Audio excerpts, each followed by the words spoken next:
their brain, they look like me. How do I get them off my For You page? Because I can't deal with this. The entitlement is absolutely absurd. Absolutely absurd. And I want you to imagine what it's actually like to go through your day with your body screaming at you that it's starving, and you just have to pretend that that's not happening. Honestly, like, the fat acceptance movement is a joke. Body positivity is a joke, and it's because these people ruined it. Rock your body, rock your body, rock your body, love your body, love your body, love your body. Body positivity for me, for you. Body positivity for me, for you. So let nobody come for you. So let nobody come for you. I actually was not paying attention to the text on the screen, so let's rewind and read what this woman wrote. You are allowed to love and accept your body, no matter what size you are. Now, while I do agree you have to love and accept your body, I don't think it should be at whatever size. I think that if you love your body, you would work to make your body the best, most optimal body that you would want to live in. And that means eating healthy, working out, or getting some sort of movement. I don't know, not consuming alcohol, not consuming narcotics. But instead, this woman is saying, no, I'm just going to be fat, like extremely obese, and dance on TikTok. And that means that I love my body. All right, let's continue. It says, you are allowed to wear whatever makes you feel comfortable. Yeah, I agree. Sure. If you want to wear something that makes you feel comfortable and it makes other people feel uncomfortable, that's fine. But you're going to get stares and you're going to get looked at. And if you don't want that, if you want to just blend in with everyone else, wear clothes that help you blend in instead of sticking yourself out. But of course, these people crave attention, and that's why she's dancing with a crop top on social media. Okay, it says, your weight doesn't define your worth. Every fat person, healthy or not, deserves respect. Let me tell you something.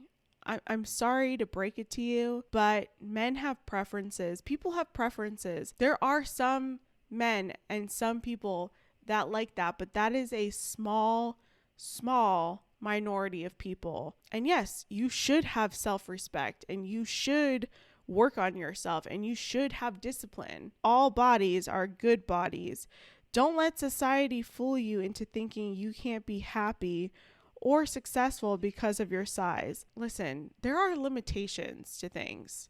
Okay, there are weight limits, there are height limits. This is the thing about the fat acceptance, body positivity movement. You can actually do something about it. You can change your physical size. Try fasting, try tracking your macros, try calorie counting, try exercising. These things can help you reduce your body fat, and therefore you get access to more things. What is going on?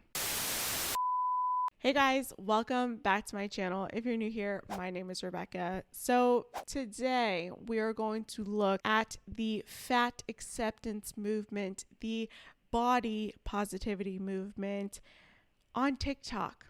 This is like a strange phenomenon that has occurred on TikTok, and some of these videos are hard to stomach.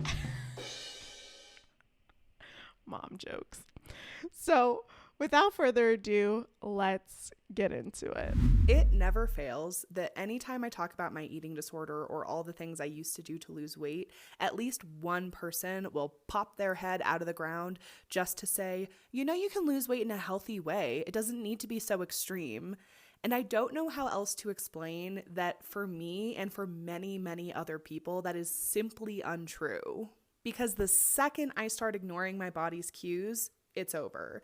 The instant my body tells me it is hungry and I choose either not to feed it or to underfeed it, which is what a calorie deficit is, it knows it's time for famine. It goes into scarcity mode. It thinks I don't have access to food, and as a result, my body turns on all the alarms to try to get me to eat as much as humanly possible so that I can survive this famine. Oh my God, stop it.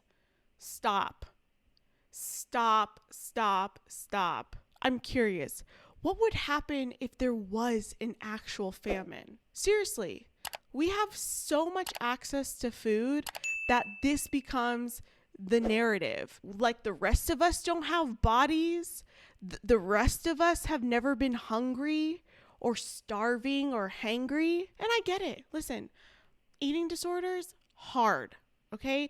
But the same people that are like, oh, I have an eating disorder. When we talk about women who have anorexia or bulimia, those people need help, but fat people and obese people, they don't need help. Like, we should accept them for what they are, and we should just like say, you don't need help. It's fine. Just eat yourself to oblivion. Give me a break, okay? The entitlement is absolutely absurd.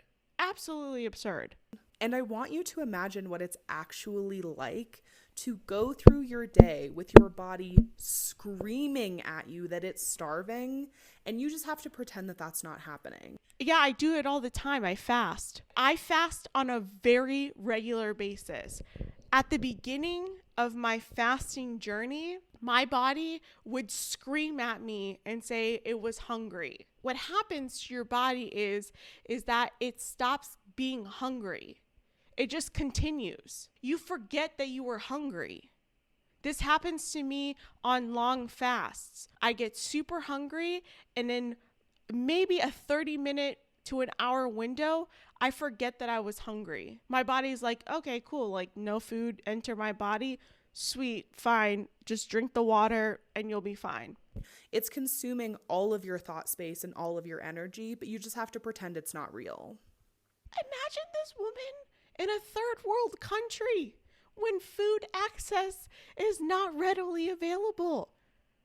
I'm telling you right now, her whole attitude would have to switch. There is no way to casually pursue weight loss when you're in that state. The behaviors have to be extreme because it's an extreme situation. So when people talk about how weight loss is not an option for them or weight loss is harmful for them, just believe them. This is giving Me Too. This is giving Believe All Women. I think the reason why a lot of these obese people stay hungry and need more calories is, one, because they're insulin resistant, and then they add more carbs to the mix. And so you're stacking so much insulin, your pancreas can't process all of that insulin in your body, and it's malfunctioning. I mean, I'm not a doctor or anything, but it makes a lot of sense. If most people ate in an 8-hour window without snacks, they would probably lose weight. Now people are eating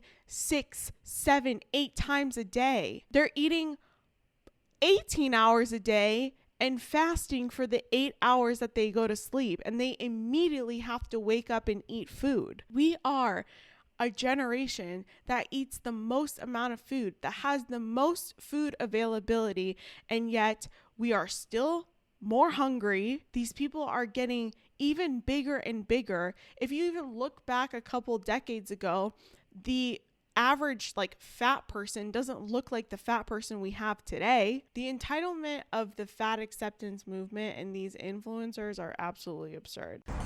Content warning: possible invalidation of body dysmorphia from an actual fat person. So this is a genuine question. How do I get non-fat people who have body dysmorphia talking about how disgusting they think they look because in their brain they look like me? How do I get them off my For You page? Because I can't deal with this. These videos are so upsetting for me to watch, and I don't know what words I should block. I just need to understand. I need guidance and I need validation. Yeah, I honestly can't. This is the last video that I can consume of this. Listen, she said it at the end. She wants validation. She wants to be validated. Okay? The fact that fat, obese people put down skinny or straight size people, as they like to call it, they would call me straight size, because they deal with body dysmorphia and they see something different in the mirror when they gain weight.